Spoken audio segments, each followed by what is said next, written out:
Obwakabaka bwa Buganda bwabakana ne kaweefube ow'okutumbula ekirime ky'emmwanyi mu nteekateeka eyatuumibwa Mmwanyi Terimba n'ekigendererwa eky'okutumbula ekirime kino wonna mu Buganda okusobola okulwanyisa obwavu mu bantu ba Kabaka. Mu nteekateeka eno, Kamalabyonna wa Buganda Charles Peter Mayiga azze atalaga ebitundu eby'enjawulo mu masaza ga Buganda ng'alambula abalimi b'emmwanyi n'okusingira ddala abo abafuna endokwa okuva mu kitongole ky'Obwakabaka ekirimi Kibukadeefu, ng'ebitundu Katikkiro bye yakalambula kuliko essaza ly'e Bugerere, Kyaggwe, Buddu, essaza lya Ssaabasajja Kabaka ery'e Kkooki ssaako n'amasaza amalala mangi.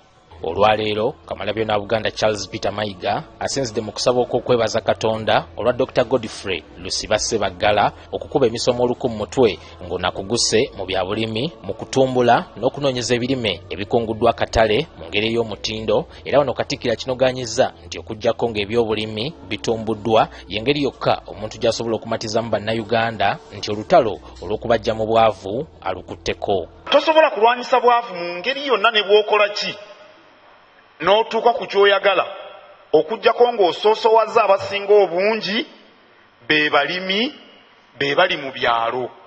Mu kiseera kino bamusigansimbi bangi abayingidde mu ggwanga okusobola okutumbula ebyenfuna by'eggwanga lino, kyokka Katikkiro ategeezezza nti Uganda okufunamu obulungi bamusigansimbi bano balina okuba nga nabo beesigamye ku bya bulimi.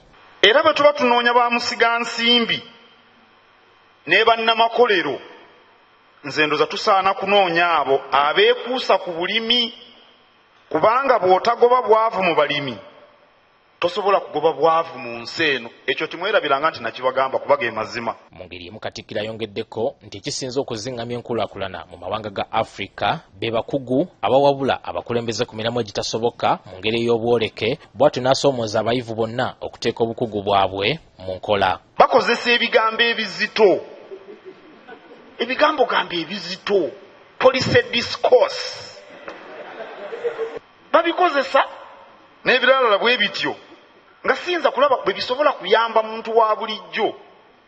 Omuntu bw'alima kasooli n'atafuna katale ka kasooli ne bw'onoyogera police discourse. Ye Minisita Ombeezi w'abavubuka n'abaana mu gavumenti eya wakati Oweekitiibwa Florence Nakiwala Kiyingi agambye nti mu kiseera kino Uganda erina okusoomoozebwa okw'ebbula ly'abayivu abasobola okuyambako bannansi okuvvuunuka ebizibu ebitali bimu.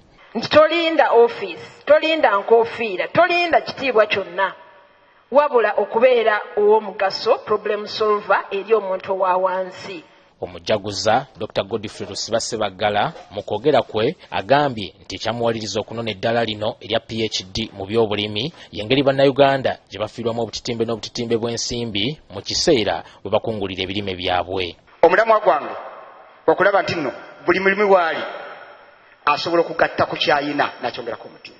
Ate y'omulabirizi w'ennamirembe ya Wummula Right Reverend Samuel Balagadde Ssekkadde yennyamidde olw'obubbi obutandise okulabikira mu bitongole bya gavumenti ebitali bimu ssaako n'emize emirala egyeyongedde mu bannayuganda. Kakati corruption ali mu gavumenti wano ewammwe gye muli buyitirivu, buli muntu ayingira ayagala kunyakulayo ki yagendewe, kubanga job security eyinza okuba teriiwo. Okusaba kuno kubadde ku kkanisa y'omutukuvu Apollo Kiva e Bulaaya e Kansanga. Annual Katamba, BBS Telefina, Agesibika.